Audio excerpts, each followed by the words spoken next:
अभी रिसेंटली एक बहुत बड़ी न्यूज़ आई है, साउथ कोरिया ने इंडिया से ये अपील की कि आप हमारी हेल्प करें। हमें मतलब कि 19 के बाद उनके हालात इतने स्टेबल नहीं हो पा रहे, उनके गंदम के क्राइसिस आए हुए हैं, अनाज के क्राइसिस। आपको क्या लगता है कि इन सब के हालात के बावजूद इंडिया हेल्प कर सकता है साउथ कोरिया की? ये नहीं। लोग कहते हैं पाकिस्तान का, मुझे बेशुमार लोग कहते हैं जी पाकिस्तान का मुस्तकबिल क्या होगा। मैंने कहा यही है जिससे गुजर रहे हो, यही तुम्हारा मुस्तकबिल है। You are passing through your future. हाल तो हमारा है ही कोई नहीं, माजी भी कोई नहीं था। एक खास तरह का एलिमेंट लीफ उनको मिलता है, ये मुल्क नहीं तमाशा है।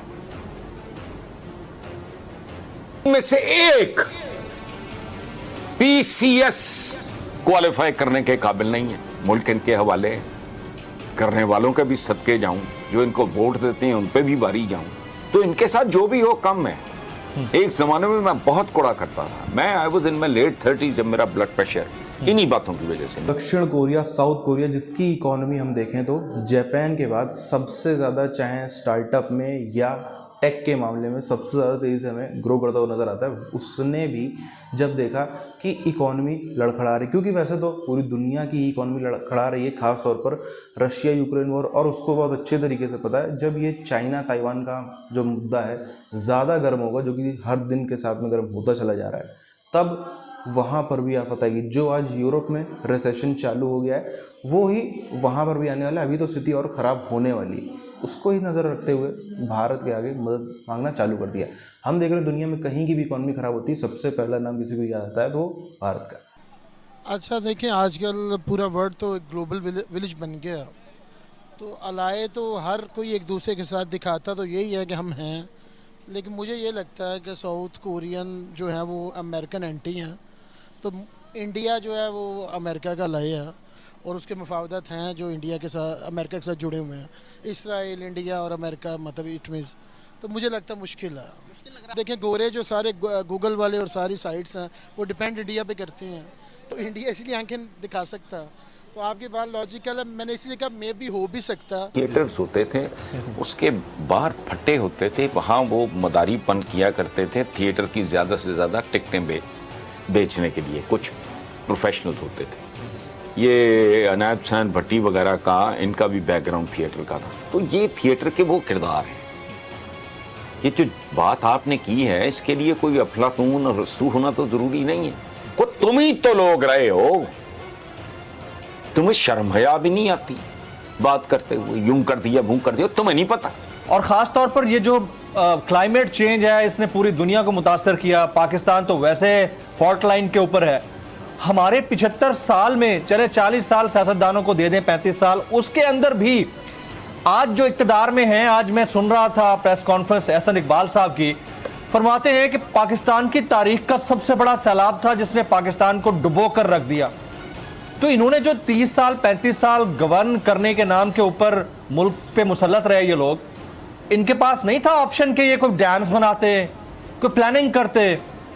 ला के उसका वजीर खजाना, लानत ऐसे आदमी पे जिसने इस आदमी को वजीर खजाना बनाया। वो वजीर खजाना, वो भाई कोई शहर की सफाई सफाई का वजीर, ये कोई चलो कोई जो सादा काम है, बिल्कुल कख भी नहीं पता था इसको। आधा लगाओ ओ यार, हद हो गई। किस हद तक जाने के बाद, नफरत में, कदूरत में, गाली गलोच में, किस हद तक जाने के बाद मोहब्बत में किस हद तक आगे निकल गए। जिस तरह की सोसाइटी में रह रहे हैं उसी तरह का अंजाम आपका आ गया है। लोग कहते हैं पाकिस्तान का, मुझे बेशुमार लोग कहते हैं जी पाकिस्तान का मुस्तकबिल क्या होगा। मैंने कहा यही है जिससे गुजर रहे हो, यही तुम्हारा मुस्तकबिल है। You are passing through your future. हाल तो हमारा है ही कोई नहीं, माजी भी कोई नहीं था। एक खास तरह का एलिमेंट। मैं तो देखो, आपने कहा कि रिलीफ अवाम को मिलना चाहिए था। क्यों भाई? वजह रियाया को रिलीफ राजे महाराजे देते हैं? कभी भी नहीं। ये रियाया है, ये सिटीजन्स नहीं है। हम इस मुल्क के शहरी नहीं, हम इसकी रियाया हैं। और अगर ये मुल्क वाकई अवाम को होता, रिलीफ उनको मिलता, ये मुल्क नहीं तमाशा है। क्या है, ये मुल्क नहीं है, मंडी है। किसी के हाथ में डंडा है और किसी के हाथ में डंडी है। क्या बात है। ये कुत्तुक है। किसी मुर्गी चोर, साइकिल चोर, मोटरसाइकिल चोर मार मार के सुअर बना देते हैं। उसमें मुझे टू सम एक्सटेंट रीजंस लगती हैं कि जो हमारे मुल्क में स्टेबिलिटी नहीं ना आती, पॉलिटिकल स्टेबिलिटी, और रीज़न उसमें आपको पता है टू सम एक्सटेंट एस्टेब्लिशमेंट है। एक्चुअली मैं समझता हूँ कि ये जो है ना सब चीज़ें ऊपर ऊपर से हो रही होती हैं। इनफैक्ट आप ये देख रहे हैं कि पाकिस्तान जैसे जितने भी कंट्रीज़ जो इस टाइम फाइनेंशियल और इकोनॉमिक क्राइसिस से गुजर रहे हैं, उनके लिए ये जो पाबंदियाँ वो बहुत स्ट्रिक्ट हैं। लेकिन इंडिया हो गया, अब आप यूरोप को देख लें, यूरोप भी तो रशिया से गैस ले रहा है ना। अच्छा, ये बात आपने बिल्कुल लॉजिकल की है। देखें, उसकी रीज़न ये है कि इंडियन इकॉनमी हमारे साथ ही आज़ाद हुए हैं, लेकिन वो ग्रो बहुत कर गए हैं। जैसे देखें आईटी, हम आज़ाद हुए इंडिया से। हाँ ऑब्वियसली वो उन्होंने बरतानिया से हुए थे ना, यूके वालों से, तो लेकिन ऑब्वियसली डिक्टेटरशिप कम थी, आर्मी इतनी ज़्यादा इन्वॉल्व नहीं है वहाँ, तो सियासतदान बेशक हमारे जैसे करप्ट ही हैं, लेकिन इकॉनमी उनकी बहुत ग्रो कर गई है, और 5th लार्जेस्ट इकोनॉमी बन गई। ख़ास करके आईटी बेस्ड इंडस्ट्री वहाँ बहुत ग्रो की है। अब रेस्ट्रिक्शन सिर्फ पाकिस्तान जैसे कंट्रीज़ के लिए हैं जो ऑलरेडी उनके कर्जे वगैरह इतने लिए हुए हैं, उनके नीचे दबे हुए हैं। तो अदरवाइज़ इंडिया भी, ये जो अमेरिका ऊपर ऊपर से ही उनको कहता है और ऊपर ऊपर से ही वो कह देते हैं, अदरवाइज़ इंडिया जो है वो बिल्कुल अमेरिका के साथ है और उनका पार्टनर है, और वो बिल्कुल नहीं वो किसी को हेल्प करेगा। ये चाहते ही नहीं है कि पाकिस्तान और इस जैसे कंट्रीज जो हैं वो क्राइसिस से बाहर निकले। हम इवन के एक छोटी सी भी चीज़ें, इवन देखें हम एग्रीकल्चरस कंट्री हैं, लेकिन फिर भी हमें इन दी एंड जो बाइट से गंदम मंगवानी पड़ती है, राइस मंगवाने पड़ते हैं, अपने फूड की जो है ना वो उसको कवर करने के लिए, फुलफिल करने के लिए रिक्वायरमेंट को हमें बाइट से मंगवानी पड़ रही है। देखें इंडिया कैसे खुद मुख्तार हुआ, मैं आपको बताऊं। अमेरिका के साथ ही कोई नहीं, अमेरिका सिर्फ अपने साथ ही मुखलिस है, बाकी किसी कंट्री के साथ नहीं है। अभी आपने देखा होंगे, आपके सामने एक न्यूज़ आई होगी कि जिसके मुताबिक इंडिया के वर्ल्ड की 5th लार्जेस्ट इकोनॉमी बन गई है। कैसे बनी है? वो अपने ऊपर काम करके ना, मेड इन इंडिया के ऊपर काम करके, एक्सपोर्ट अपनी बढ़ाकर, जीडीपी अपनी ग्रो की, जीएसटी उनकी डबल होगी, जिसकी वजह से इंडिया स्ट्रॉन्ग हो रहा। आपको पता है कि दुनिया वैल्यू इसकी करती है जिसके पास पैसा होता है, जो स्ट्रॉन्ग कंट्री होती है। तो उस वजह से आप देखें, जब किसी बंदे को काम की समझ आ जाती है, वो करने लगता है, तो उसके साथ कोई मसला हो जाता। तो अल्लाह करे, कोई अल्लाह बेहतरी करे, कोई पूरे 5 साल एक गवर्नमेंट निकाले और स्टेबल निकाले, यानी वो अपनी डिसीजन मेकिंग वो बंदा खुद कर सकता हो, तो फिर इंशाल्लाह हालात बेहतर होंगे। अभी डिसीजन मेकर्स वो पॉलिटिशियन नहीं है, आ जाते हैं लेकिन फैसले कुछ किसी और जगह से हो रहे होते हैं।